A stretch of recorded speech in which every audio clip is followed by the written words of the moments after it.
¿Sabes quién fue Velasco? Sí, fue un presidente. ¿Sabes quién fue Velasco? Fue un presidente de Perú. Se expropió los territorios, pero creo que lo derrocaron antes de que pudiera hacerlo. Privatizó un montón de cosas. Estatizó. ¿Qué más? Estatizó todas las empresas. Golpe y de al Estado, final llegó al poder mediante golpe de Estado. El Perú terminó mal porque no podía mantener todas las empresas bajo el dinero del gobierno. Reforma agraria, las haciendas las repartió a todos los trabajadores. Pero los trabajadores no supieron, que no sabían financiar para poder hacer. No resultó, la reforma no resultó, no pudieron financiar ante los bancos para poder sembrar, ¿no?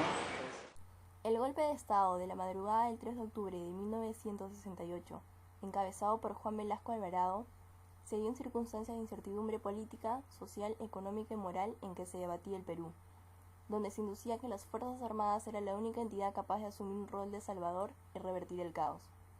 Este golpe no fue un simple levantamiento de tinte caudillista, como había sucedido en épocas pasadas en el Perú.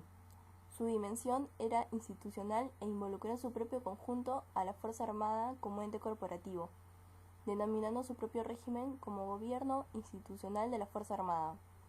Ese gobierno llegó al poder con una clara visión de la realidad nacional y con una firme decisión de transformarla en su totalidad, dejando las viejas y caducas estructuras del pasado para iniciarse un punto de inflexión.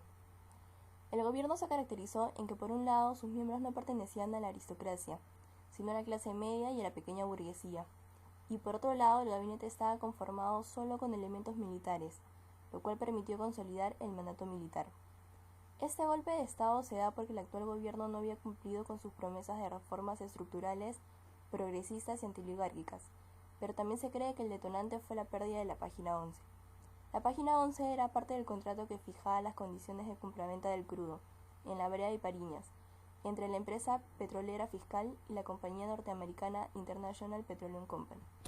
El gobierno de Velasco tenía como objetivo económico promover a superiores niveles de vida compatibles con la dignidad de la persona humana a los sectores menos favorecidos de la población, realizando la transformación de las estructuras económicas, sociales y culturales del país. Y con el fin de realizarlo, las Fuerzas Armadas del Perú anunciaron desde el principio su firme determinación de transformar a fondo el país, y en los años siguientes afirmaron su intención de permanecer en el poder hasta que el proceso revolucionario se tornara irreversible. Por ello, cuando Velasco asumió el poder, emprendió reformas realmente drásticas y veloces en casi todos los ámbitos del quehacer nacional: político, económico, social, educacional, internacional e ideológico, que llegó a influir hasta en el deporte nacional. Entre sus reformas más significativas tenemos la reforma de la educación, la reforma de las empresas, la reforma de la administración pública, la reforma agraria y la Ley General de las Industrias. Se creía que el sistema educativo estaba orientado intencionalmente para mantener en la ignorancia a las grandes mayorías con fines de explotación.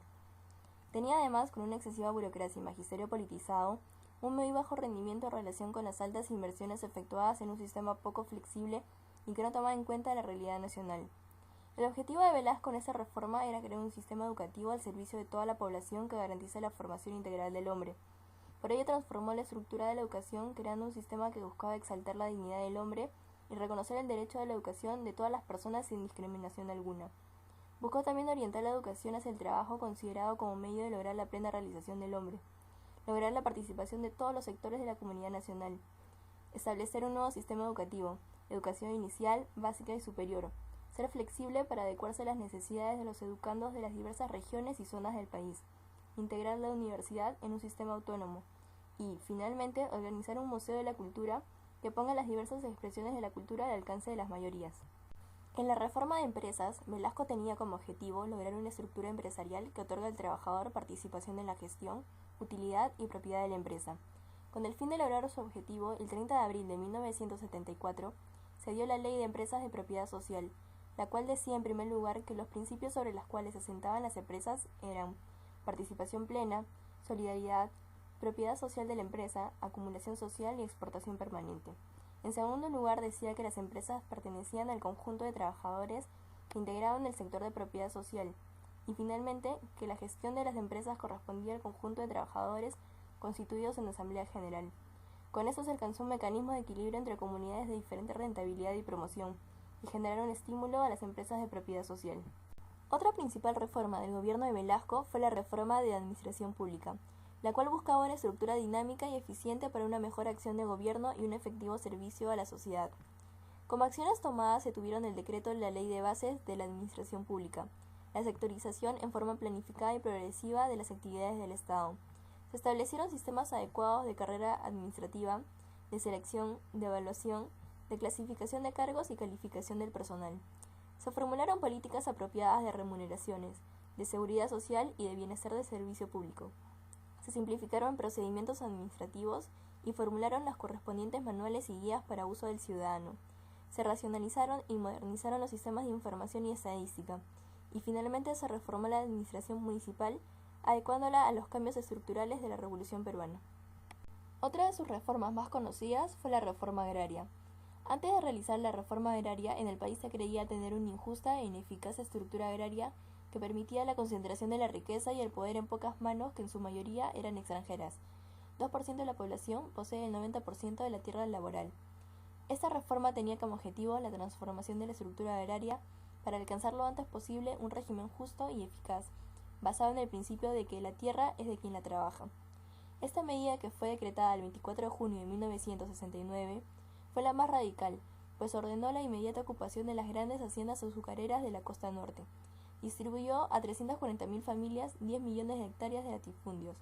El número de familias campesinas peruanas en 1968 era de 1.200.000, así que el 72% del total, es decir, 860.000 familias, incluyendo las más pobres, no recibieron nada. Después de estas medidas, el gobierno norteamericano cortó los créditos y amenazó al país con la aplicación de la enmienda Hickenlooper y con paralizar todo tipo de inversión. Suspendió la venta de armas al Perú, lo que llevó al régimen militar a entablar relaciones con la URSS y poco después a recibir de esta potencia tanques, misiles y aviones. Se empezó a depender militarmente de la URSS. La Ley General de Industria se da el 28 de julio de 1970.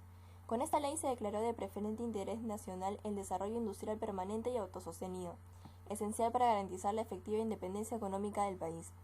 Las actividades industriales fueron clasificadas en 4 categorías: primera prioridad, segunda prioridad, tercera prioridad y las no prioritarias. Esta ley anunciaba que el capital extranjero debía reducirse hasta un nivel de propiedad minoritario en las empresas manufactureras, y anunciaba un nuevo tipo de empresa mixta, entre el gobierno y las cooperativas de trabajadores, que serían conocidos como propiedad social.